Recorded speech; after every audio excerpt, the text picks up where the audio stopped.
one more email.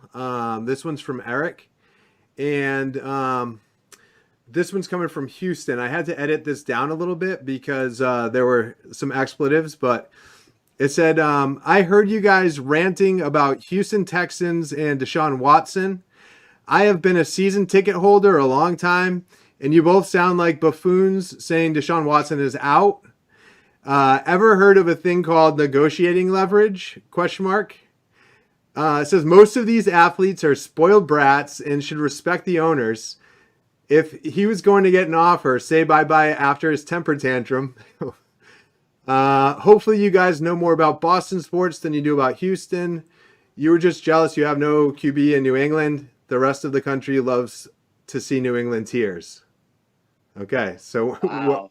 what do you guys got on this? Eric, the season ticket holder, says Deshaun should listen to the owners.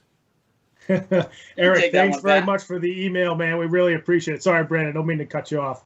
But, okay, so I appreciate the question. I was trying to see if that said Cal McNair instead of Eric. But what negotiating power?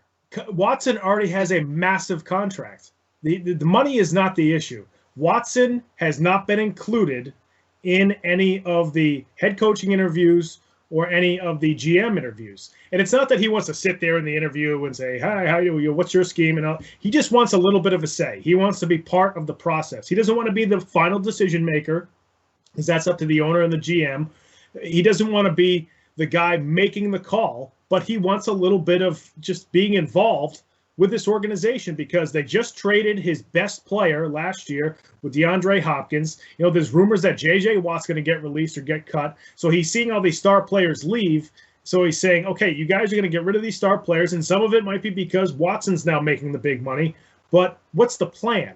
You know, he wants to be involved in the process. It has nothing to do with the fact that, you know, he wants more money. He's already got one of the best contracts in the NFL. So I don't understand that part of it. I get it. Respect the owners. That's an old school way of looking at it. I respect the owners. We have a great owner in Bob Kraft with the New England Patriots. I have a lot of respect for him.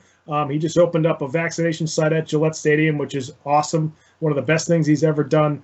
And I respect the owners too. But Cal McNair has not involved Deshaun Watson in the process after telling him he was going to involve Deshaun Watson in the process. So I think that's the part that stings the most for Watson.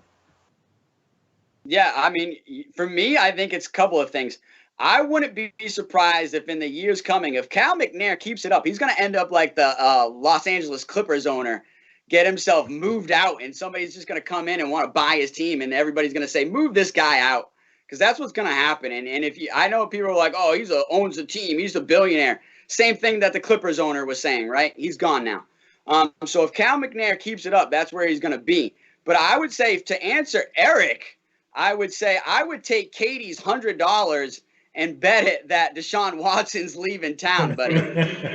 Because that's going to be a surefire bet that Deshaun Watson wants out of town. It's just going to be what team is going to trade for him at this point, and when is the trade going to happen, and when are we going to talk about it on this show? Because it's inevitable at this point. It's definitely going to happen. And then another thing is, hey, I mean, New England tears. At least before our quarterback left, he gave us 6 titles. So I'll take those 6 titles any day of the week. I think Houston's working on 0. So let's improve that a little bit, Eric, before you say New England tears, because this is title town. But yeah, I mean, I don't know. I don't know what else to say to that, honestly. I will admit, yes, I am just jealous that he gets to watch Deshaun Watson. I'll admit that every day of the week. I love Deshaun Watson. I wish he was a Patriot, even though I don't think that's going to happen this offseason. I think he'll go somewhere else. But I am absolutely jealous of Deshaun Watson. So that's the one thing you got right, Eric, in that email. Well, I don't think you guys should take it too personally, because he did have a couple of points that he wrote about a 6-paragraph email. So this is kind of the part I thought we should discuss. The other was praising, but yeah. Subscribe, hit that like button. All right. Yeah. Great show, guys. I'm gonna let you sign it off, but good night from the lab. Ben, thanks very much, folks. That's Ben Kudo, our producer. Does a phenomenal job setting everything up, does everything. You know, he's the one who reads these emails. He's the one that gets the show together. So Ben does a great job. Glad he could get some screen time. Brandon, thank you so much for once again providing all the insight. Your coaching perspective, I think, is unbelievable, and I think that's a very valuable thing to this show too. So good to see you again, Brandon, and good to see you folks. Thanks again for tuning in to Comeback Sports. Once again, our Twitter handle. You're probably watching this on YouTube right now. Make sure you subscribe to our channel. Make sure you view all our different videos. They'll all be cut up later on as well for the different segments that we've been talking about. Folks, we'll see you next time here on Comeback Sports. Enjoy the weekend off from NFL football. We get the Super Bowl in a week and a half, though. See you next time, folks.